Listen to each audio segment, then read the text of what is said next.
हम सबों के लिए मंगलमय हो, इसी शुभ भावना शुभकामना के साथ हम सब छपराटुडे.com के माध्यम से योगाभ्यास करने हेतु उपस्थित हैं।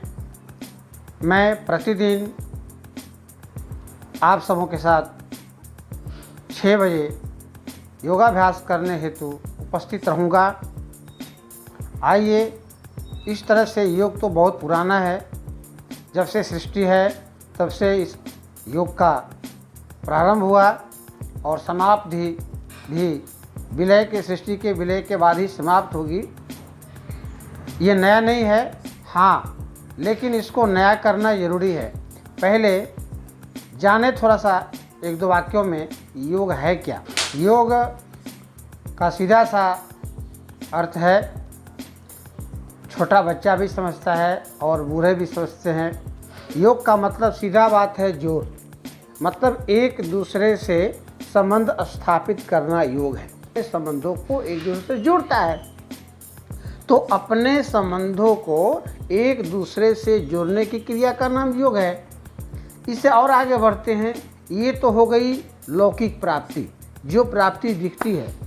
माता हमारी पालना करती है, दिखती है, ये बात दिखता है। छोटे से हम बड़े हुए, उंगली पकड़ा करके, दूध पिला करके, कपड़ा पहना करके, क्या क्या नहीं सिखाई, तो पालना किया। माने पिता मेहनत करके पैसा कमाता है और हमारी रक्षा करता है ना। धूप में, गर्मी में, बरसात में अपने खुद भीजता है, आपको हमको बाहर अंदर रखता है, कितना मेहनत करता है, रक्षा करता है। तो इसके लिए हम पिता से जुड़ते हैं। और गुरु क्या करता है, अपने तपस्या करता है, अध्ययन करता है और सूर्य ज्ञान सूर्य। गुरु को क्या कहता है, गुरु की तुलना कहा गया, गुरु गोविंद दो खरे, काको लागू पाओ, बलिहारी गुरु आपनो गोविंद दियो बताए।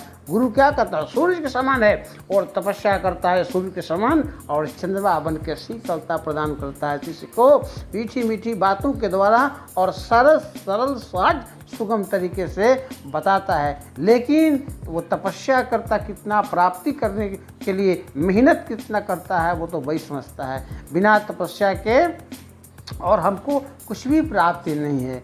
इसलिए और गुरु को अपने जीवन में जरूर स्थान देना चाहिए। कहा गया, गुरु ब्रह्मा गुरु विष्णु गुरुदेव महेश्वर, गुरु साक्षात परम ब्रह्मा तस्मै श्री गुरुवे नमः। यानी गुरु वह है जो ब्रह्मा के समान। ब्रह्मा क्या करते हैं, सृष्टि की रचना करते हैं। गुरु क्या करता है, ब्रह्मा के समान हमारे अंदर नित्य नए नवीन गुणों की रचना करता है और विष्णु के समान उसकी पालना करता है। कोई बात नहीं, ये गलती हो गई, कोई बात नहीं, चलो फिर से सुधर जाओ, है ना। फिर वही गलती करते हैं आप, फिर शिष्य कहता है कोई बात नहीं, फिर से सुधर जाओ। यानी विष्णु का काम क्या है, पालना करना सृष्टि का। तो गुरु भी क्या करता है, शिष्य के अंदर जो उसने गुणों को दिया है उन गुणों की पालना करता है, रक्षा करता है। जैसे उदाहरण देता हूँ, एक छोटा सा पौधा हम लगाते हैं, आम का मान लीजिए पौधा लगाया, आम्रपाली का पौधा घर पर ला करके लगाए, तो चारों तरफ से बैरियर लगाते हैं, उसको बैरियर लगाते हैं। क्या है कि छोटा सा जानवर उसको उखाड़ नहीं ले। लेकिन जैसे ही वह पेड़ बड़ा हो जाता है, उसमें हाथी जैसा जानवर भी हम उसमें बांध देते हैं, उस पेड़ का बाल बाका नहीं होता है। उसी तरह से गुरु क्या करता है, पालना करता है। यहाँ मत जाओ, यहाँ करो, ऐसे करो, वैसे करो। ये हुआ क्या, रक्षा करना। माने गुरु जो गुणों को देता है उन गुणों की रक्षा करता है। और उसके बाद भी यदि शिष्य नहीं मानता है, वही गलती को बार बार दोहराता है, तो शंकर के समान और वो अवगुणों का संहार करता है। वाणी के द्वारा, कुछ टाइट वाणी के द्वारा, फिर मार के द्वारा, कुछ 1-2 छड़ी के द्वारा भी, और अवगुणों को दूर करता है। इसीलिए कहा गया, गुरु ब्रह्मा गुरु विष्णु गुरुदेव महेश्वर, गुरु साक्षात परम ब्रह्म तस्मै श्री गुरुवे नमः। क्यों, जब तक हमारे अवगुण विनाश नहीं होंगे, हमारी आत्मा शुद्ध नहीं होगी, हमारी बुद्धि निर्मल नहीं होगी, हमारे अंदर और विवेक नहीं उदय होगा, तब तक हम परम पिता परमात्मा से संबंध को जोड़ नहीं सकते। परमात्मा तो दूर की बात है, माता पिता से भी यदि हम अच्छे बच्चे नहीं बनेंगे तो कोई माँ हमको अपने पास नहीं रख सकती। पिता भी क्या करेगा, और यदि हम अच्छे नहीं बनेंगे तो हम घर से निकाल देगा, रोड पर चले जाएंगे, कौन खिलाएगा, कोई नहीं खिलाएगा। इसलिए सीधा सा बात है, अच्छे बनेंगे तो दुनिया हमारे साथ है, और यदि हम बुरे बन जाएंगे तो अपने घर के लोग भी साथ नहीं देंगे। समाज की तो बात, परमात्मा की तो बात दूर है। इसलिए हमको क्या करना है, योग क्या करता है, हमको सुंदर बनाता है। ये तन की सुंदरता तो अपने आप बन जाएगी योग से। आप योग करेंगे तो सबसे पहले आपके मन की सुंदरता बनेगी, और जिसका मन सुंदर हो जाएगा तन तो अपने आप सुंदर हो, तो स्वाभाविक है, अपने आप बाहर से सेंट लगाने की आवश्यकता नहीं पड़ेगी। जहाँ जाएंगे आप गुलाब जैसा सुगंध पैदा करेंगे। योग करने वाला व्यक्ति जहाँ जाता है अपने सुगंध को फैला देता है। कैसे? सोच से, वाणी से, कर्म से वह सुगंध चारों तरफ फैल जाता है, ऐसा वाइब्रेशन फैल हो जाता है, ऐसी ऊर्जा, ऐसा तरंग अगल बगल चारों हो जाता है। इसलिए योग का मतलब क्या होता है कि अपना संबंध दूसरे से जोड़ना। अब किससे जोड़ें हम, ये हमारे ऊपर है। यदि हमको अच्छा बनना है तो अब अच्छे से जोड़े, बुरा बनना है तो बुरे से जोड़े। सबकी ट्रेनिंग होती है, बुरा बनने के लिए भी अलग ट्रेनिंग होती है और अच्छा बनने के लिए अलग ट्रेनिंग, दो ही रास्ते हैं। ये हमको तुलसीदास जी ने कहा, कुमति सुमति सब केवल रही। अब हमको सुमति के रास्ते पे चलना है तो सुमति वाला गुरु खोजना पड़ेगा, कुमति के रास्ते पे चलना है कुमति वाला गुरु खोजना पड़ेगा। लेकिन जहाँ सुमति तहाँ संपत्ति नाना। यदि अच्छे राह पे चलेंगे, अच्छे गुरु के साथ रहेंगे तो संपत्ति आएगी, सुख संपत्ति सभी आएगी। और कुमति वाले, कुमार्ग पर ले जाने वाले गुरु के साथ रहेंगे तो आप अधोगामी बनेंगे, आप नीचे जाएंगे, आप बहुत नीचे चले जाएंगे, संसार में कोई नहीं पूछने वाला है। आइए हम सब शास्त्रों में जो वर्णित योग है, योग करने के पहले वस्ती, धोती, नेति, नवली, कपाल भाती, त्राटक, फुरी, यम, नियम, आसन, प्राणायाम, ध्यान, प्रत्याहार, समाधि, ये सभी है, ये सब हम सब जानते हैं। एक संत ने कहा, आज के परिस्थिति में हमको आसान से सहज 5, 7, 10, 20 मिनट समय यदि हम प्रतिदिन देते हैं तो, और आप छपराटुडे.com पे जुड़ते हैं तो पक्का जानिए योग से जो 3 चीज़ प्राप्त होगी, सुख यानी अंदर और बाहर दोनों तरफ से आप सुखी रहेंगे। सुख, शांति, मन का शांत और तन का शांत दोनों रहेगा, पक्का गारंटी मानिए। और समृद्धिवान बनेंगे आप, सामर्थ्यवान बनेंगे। ये 3 चीज़ जो प्राप्ति होती है। तो एक संत ने कहा कैसे सहज तरीके से आप योग कर सकते हैं। आइए एक पद में सुनाता हूँ।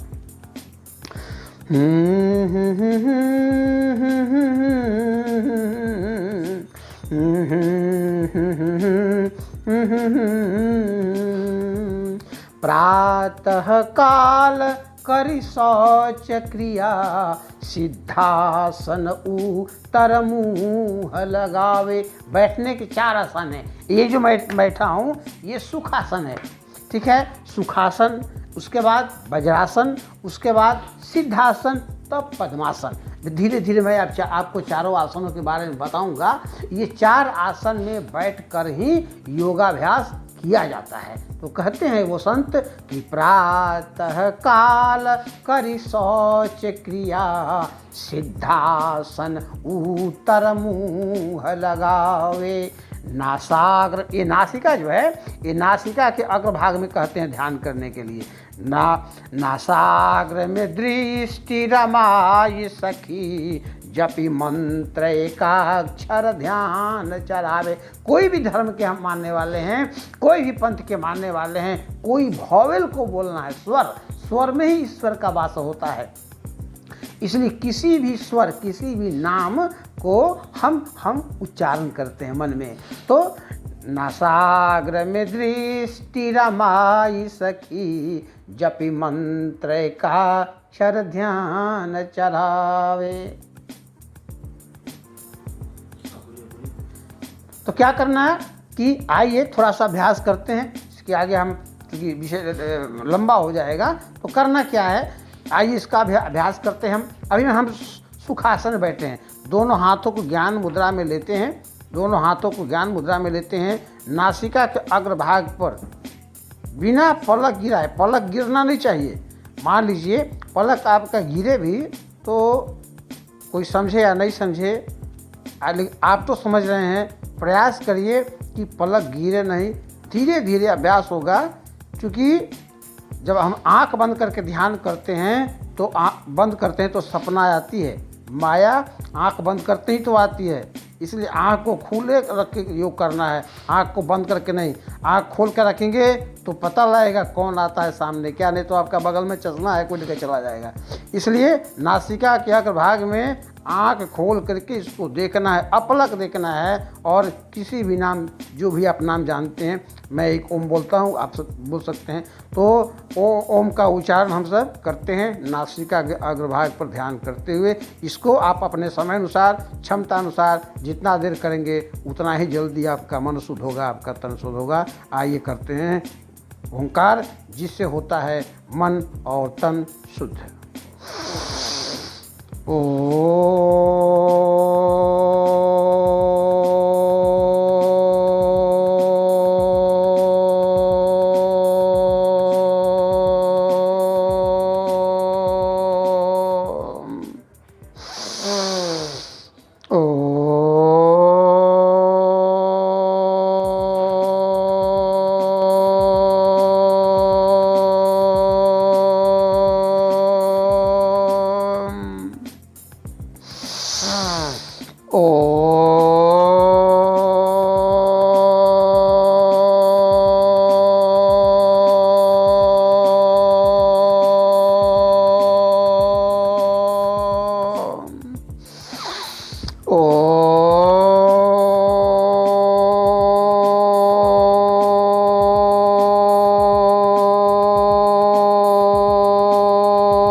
थोड़ी देर का ध्यान करिए, मन में भाव करिए, क्योंकि योग कहता है हम जो सोचते हैं वही होता है।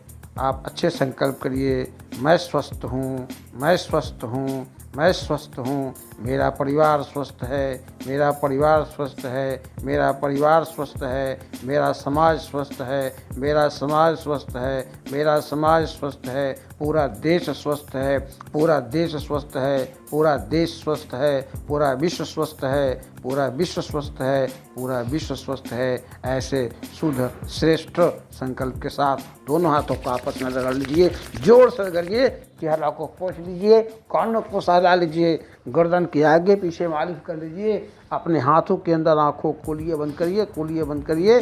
फिर नए विचार, नए उमंग, नए उत्साह के साथ बाहर का दृश्य देखिए। इतना करने के बाद हम सब प्रतिदिन सूक्ष्म व्यायाम करेंगे। सूक्ष्म व्यायाम को भूलेंगे नहीं आप, प्रतिदिन सूक्ष्म व्यायाम करना है। प्रतिदिन सूक्ष्म व्यायाम करेंगे, इससे क्या होगा, गर्दन के ऊपर का भाग आपका दिन भर ठीक रहेगा। प्रतिदिन इसको हम सब करेंगे सूक्ष्म व्यायाम। बाएं हाथ को ऊपर करते हैं, बाएं हाथ को दाहिने हाथ से पकड़ते हैं और फिर दाहिने हाथ को बाएं से पकड़ते हैं। श्वास लेंगे और बाएं तरफ झुकेंगे, श्वास छोड़ेंगे सीधा होंगे, और श्वास लेंगे दाहिने तरफ और श्वास छोड़ेंगे सीधा। एक काम मेरे साथ आप करिए, देखिए हम करते हैं। मैंने श्वास लिया, बाएं झुकेंगे,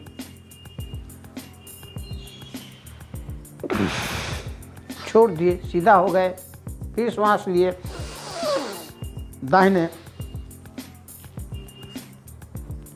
फिर सीधा हो गए, बाएं,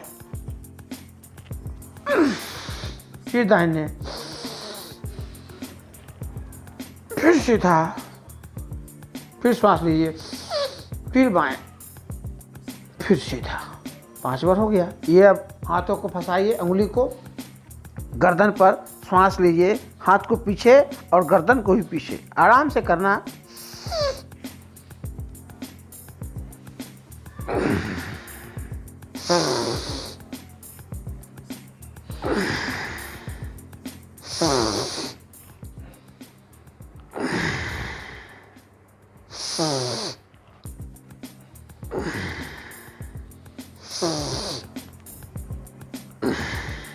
अब ठुड्डी पर हाथ रखिए, सांस लीजिए और पीछे पीछे करना ऐसा।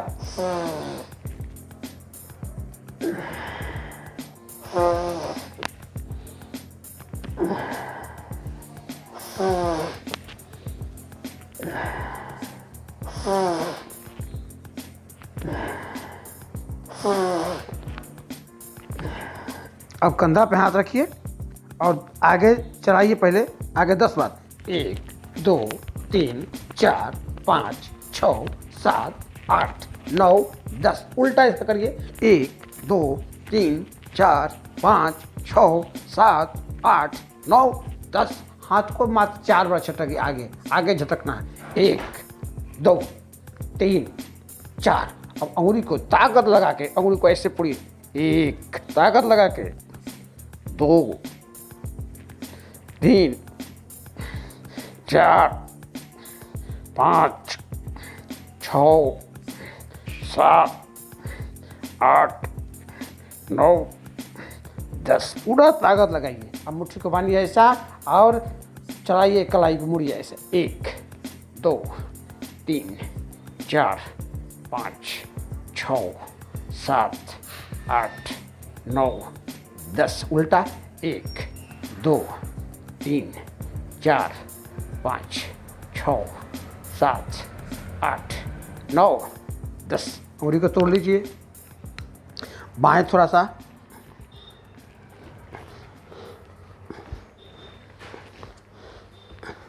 हो गया। इतना आप प्रतिदिन करेंगे। इसके बाद थोड़ा प्राणायाम भी करेंगे हम सब, क्योंकि प्राणायाम दूसरे दिन चर्चा करेंगे। प्राणायाम क्या है, विषय लंबा हो जाएगा।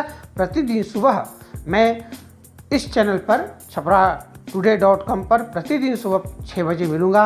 आप निश्चित रूप से हमसे जुड़ते रहेंगे और प्रतिदिन पक्का मानिए नए नए प्रयोगों के साथ हम सब मिलेंगे और योग से प्राप्त होने वाले 24 घंटे आप खुश रहेंगे, 24 घंटे आपका मन शांत रहेगा। इसलिए योग से बहुत प्राप्ति होती है। इतना प्राप्ति होगी जितना आप सोच नहीं सकते हैं। आप प्रतिदिन 6 बजे आप जुड़ते रहिए हमसे और योग से प्राप्ति करते रहिए। आइए और हम थोड़ा सा 1 मिनट का लिए हम भस्त्रिका प्राणायाम के बारे में बता देते हैं। यदि आप 6 बार कभी भी, जब भी आपका मन निगेटिव जाए, आपकी बुद्धि निगेटिव में जाए, तो आप खाना खाने के पहले, खाना खाने के बाद, यात्रा में हैं, कहीं भी हैं, आप 6 बार लंबा श्वास लेंगे।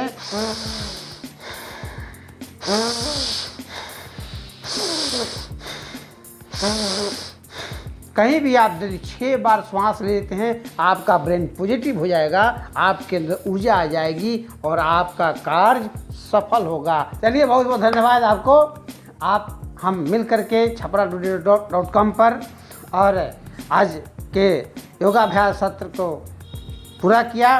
पुनः कल नए जोश के साथ हम सब मिलेंगे। तब तक मैं बजरंगी सिंह आपसे विदा लेता हूँ। आपको नमस्कार, बहुत बहुत धन्यवाद।